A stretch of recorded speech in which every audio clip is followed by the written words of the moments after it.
గాంధీజీ మార్గాన స్వాతంత్ర్య సంగ్రామ ధీరుడై నిలచియో పోరు జరిపే.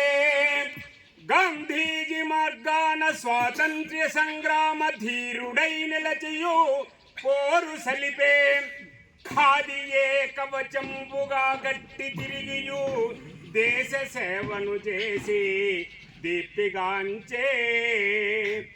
సత్య మార్గంబున సాగి ప్రజాహిత ఉద్యమంబులు చేయు సజ్జసుండు.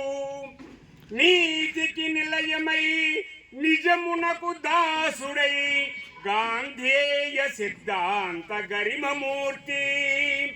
వావిలాల వంశోద్భవ వరచరితుడు గురువు గోపాల కృష్ణయ్య గురుతుగాంచే. తెలుగు తల్లికి సేవలందించి తాను భావి తరములకెల్లా సంభావితుడయే. రాబోయే తరానికి